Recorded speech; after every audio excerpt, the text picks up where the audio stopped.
हक्काचं, आरक्षण आमच्या हक्काचं, आमच्या मागण्या पूर्ण करा. तमाम या हिंगोली जिल्ह्यातील तांड्या तांड्यातून आलेले सगळे आमच्या माता भगिनी, नायक कारभारी डाय साळे सदाशय गणगोत ये विचारपीठे पेटे जोखो आपले समाजेर आदरणीय महाराज बाबूसिंह राठौड़ महाराज और साथोसाथ हमारे विधान परिषदेर आमदार अपने राजेश भाऊ राठौड़ विशेष आज अपना विधान सभा अपने आमदार तुषार भाऊ राठौड़ हमारे आकाश भाऊ बीडी चव्हाण साहेब समाधान भाऊ आजी देवदास भाऊ आणि सारी मान्यवर मंडळी आणि सारी आपण आम्हाला जो को हरगा माझी खासदार हरवा राठौड़ आंगे बेटे जरूर दकार तो सेना मारो जय सेवालाल. मग मराठी आणि गोरमाटी दोन भाषा बोलायचो का तो आता पत्रकार लोक आम्हालाच म्हणून समजणं जरुरीच आहे. मार यारियो मार भाईयो मार बहिणो, आज या ठिकाणी संपूर्ण हिंगोली जिल्ह्यातील तांड्या तांड्यातून आपला हा समाज फार मोठ्या संख्येने इथे जमा झालेला आहे आणि संपूर्ण महाराष्ट्र बघत आहे की मागील 15 ते 20 दिवसापासून फक्त हिंगोली नव्हे तर बीड मध्ये, जालन्यामध्ये, उमरखेडमध्ये, किनवटमध्ये अशा 40 गावांमध्ये लाखोच्या संख्येने हा बंजारा समाज आता जागा झालेला आहे. आणि या जागा होण्यामागचं एकच कारण आहे की हा बंजारा समाज मुळात आदिवासी आहे, आदिवासी राहील आणि आदिवासीचा आम्हाला आरक्षण हवंय. या कित्येक लोक फक्त आम्हाला प्रश्न विचारतात की हैदराबाद गॅजेटचं झालं तेव्हा तुम्ही जागे झाले का. मला या लोकांना उत्तर द्यायचं आहे की हैदराबाद गॅजेटमुळे आम्ही जागे झालेलो नाही, लक्षात घ्या. अरे याच्या आधी आमच्या पूर्वजांपासून ही मागणी आम्ही मागत आलो, पण इथलं षडयंत्रकारी सरकार, मित्र धोकाधडी करणारं सरकार आतापर्यंत आमच्या लोकांसोबत धोकाधडी केलेली आहे, म्हणून आमची मागणी आतापर्यंत प्रलंबित आहे. मला फक्त एक सांगायचं आहे शासनाला, जर तुम्ही मराठा समाजाला हैदराबाद गॅजेटच्या आधारे जर तुम्ही त्यांना आरक्षण देत असाल तर हा गोरबंजारा समाज देखील हैदराबाद गॅजेट मध्ये 1909 आणि 1908 पेज क्रमांक 24 वर अबॉरिजिनल ट्राइब मध्ये आदिम जमातीमध्ये हा समाज आहे याची नोंद त्या हैदराबाद गॅजेट मध्ये आहे. अरे मला या शासनाला सांगायचं आहे की तुम्ही एकाला सख्याची वागणूक द्याल आणि आम्हाला जर मावशीची वागणूक द्याल तर हा समाज कधी सहन करून घेणार नाही, लक्षात ठेवा. मला या इथले जे काही रनिंग आमदार आहेत ते मुटकुळे साहेब असतील, बांगर साहेब असतील, नवगरे साहेब असतील किंवा खासदार नागेश हस्तिकर असतील, त्यांना मला सांगायचं आहे अख्ख्या महाराष्ट्रातून 40 ते 45 आमदार लोकांनी आम्हाला पाठिंबा दिला, 6 ते 7 खासदार लोकांनी आम्हाला पाठिंबा दिला. या हिंगोली जिल्ह्यातल्या आमदारांना भीती वाटते काय? मला प्रश्न आहे. या हिंगोली जिल्ह्यातल्या पालकमंत्री झिरवळ साहेबांनी आपल्याला समर्थन दिले. हरिभाऊ साहेब त्यांनी सांगितलं की आमच्या मूळ एसटी आरक्षणाला धक्का लागत नसेल तर बिलकुल आमची हरकत नाही. पण या मुटकळेंना मला सांगायचं आहे, या बांगर साहेबांना मला सांगायचं आहे, या नवगरे मला सांगायचं आहे की तुम्हाला भीती कशी वाटते. लक्षात घ्या, आमच्या मतदारांवर तुम्ही आमदार झालेला लक्षात घ्या. आणि तुम्ही हे गोरमाटी समाजाने मन केरचरे कत्रागदर येंडे नाही जगलाचो आंग आंग करचो. अब तुम्हारा आमदार तुमने ना कहा पाठिंबा दे रहा कोणी जरा मातेने भोजन झालं म्हणून झिरो साहेब तर पाठिंबा देऊ शकतात तर बांगर साहेब तुम्ही कुठे लपून बसलात? मला मुटकुळे साहेबांना सांगायचंय तुम्ही कुठे लपून बसलात?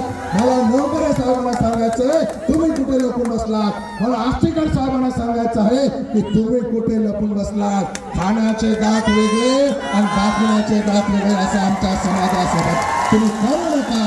मारवाडी भाई विनोद मला तमिळ केरचा अरे आपले समाज हजारों पीढ़ी बर्बाद होगी. साटा तोड़ करन, रोडर काम कर करन, खोदर काम कर करन, दूसरे बाय ढोली करन आप पीढ़ी चलेगी. आपले बेडबेडाना जर साटा तोड़ती बचार लिया, आपले बेडबेटाना जर बिल्डिंगेर काम करती बचार लिया, आपले बेडबेटाना जर आपले केरी बाय ढोली करती बचार लिया तो ही मोको हाथे ती जाय देर छेड़ी. ध्यान में रखो आपण आपण गोरबाईकच एक घडी सो घडी मारायचं आणि घडी डगर गीतो पिढी डगर ठाणे रखाडो.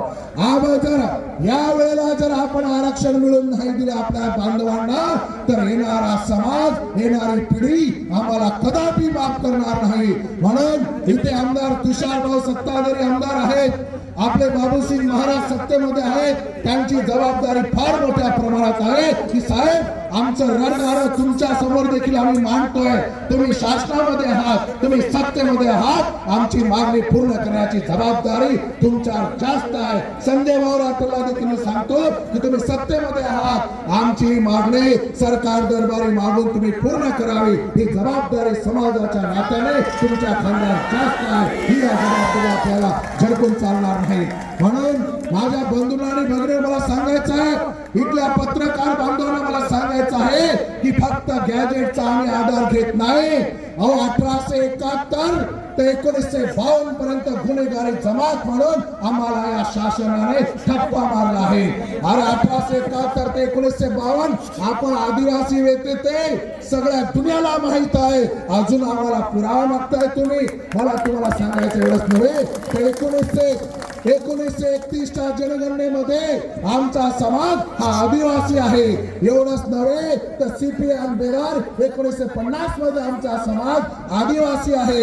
एवढे सगळे पुरावे आहेत. बापट आयोगाने शिफारस केलेली आहे, अग्रवाल आयोगाने शिफारस केलेली आहे आणि सगळ्यात महत्वाचं म्हणजे लोकवर कमिशन जे 5 तरतुदी लागतात, 5 अटी लागतात ते आमचा समाज पूर्ण करतोय. त्याच्या सगळ्यात महत्वाची म्हणजे प्रिमिटिव्ह ट्रेड्स मध्ये आदिम जमातीचे लक्षण. आज भी हा समाज शिकार करून खाणारा समाज आहे. आज भी हा समाज सळई करून खाणारा समाज आहे. म्हणून हे आदिम जमातीचे लक्षण आहे. जॉग्राफिकल आयसोलेशन, आमचे तांडे आज भी गावापासून वेगळे आहेत. शायनेस टू कॉन्टॅक्ट, आमच्या माता भगिनी आज भी दुसऱ्याची बोलणारा लाजतात. आमचा समाज लाजतो. आज भी ते आमची वेगळी संस्कृती आहे. डिस्टिंक्शन कल्चर बघा आमच्या माता भगिनीकडे, यांची वेशभूषा बघा वेगळी आहे. आमची होळी वेगळी आहे, आमची दिवाळी वेगळी आहे, आमचा दसरा वेगळा आहे, आमचं लग्न वेगळं आहे. सगळ्या गोष्टी वेगळ्या आहेत. आमचं खानपान वेगळं आहे. आमचं जगणं, वागणं, बोलणं, खाणं, पिणं सगळ्या दुनियापेक्षा वेगळे आहेत. म्हणून या भारत देशाला, या महाराष्ट्राला मला ठणकावून सांगायचं आहे की एवढ्या सगळ्या गोष्टी आम्ही पूर्ण करतो. तुम्ही आम्हाला एसटी आरक्षण दिलंच पाहिजे, लक्षात घ्या. या सरकारला सांगतो ही कुणाची बापाची जागीरदारी नाही की आम्हाला तुम्ही रोखू शकणार. अरे हिंगोली तो झाकी है, अभी तो मुंबई बाकी है. हिंगोली तो झाकी है, अभी तो मुंबई बाकी है. म्हणून हे आंदोलन फक्त हिंगोली पुरता नाही, हे आंदोलन फक्त नांदेड पुरता नाही, यवतमाळ पुरता नाही. हे आंदोलन मुंबई पर्यंत जाईल आणि महाराष्ट्र शासनाने आम्हाला शिफारस दिली पाहिजे आणि शिफारस दिल्यानंतर हे आंदोलन आम्ही दिल्ली पर्यंत पोहोचवू आणि या बांधवांना आम्ही न्याय मिळवून देण्याचे काम करू.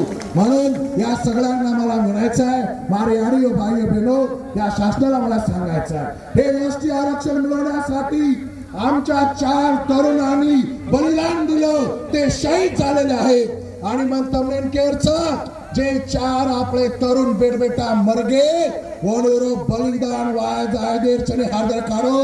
वनूर यारी बापेर सोगनचं तमनेन जर तम आगा कच्चा बेटे तो हादर काढो. अरे केर बेटा मर गेचे. आणि वर साथोसाथ या ठिकाणी आमचा बंधू, आमचा त्याला छोटा बांगर म्हणतात नाही का, तुमचे बांगर कुठे माहित नाही पण आमचे बांगर इथे आहेत. आणि हा आमचा छोटा बांगर हा सुरेश भाऊ राठोड मागील 7 ते 8 दिवसापासून आपल्याला आरक्षण मिळाला पाहिजे म्हणून त्या ठिकाणी अन्न पाणी विना त्या अन्न त्याग करून उपोषण करतोय. आमच्या नामदेव राठोडनी देखील उपोषण केलंय. आणि सगळ्यात महत्त्वाचं म्हणजे आपले जिंतूरचे आमचे बंधू विनोद आडे सुद्धा इथे आलेले आहेत. त्यांनी देखील उपोषण करून संपूर्ण महाराष्ट्राला जागृत करण्याचं काम केलेलं आहे.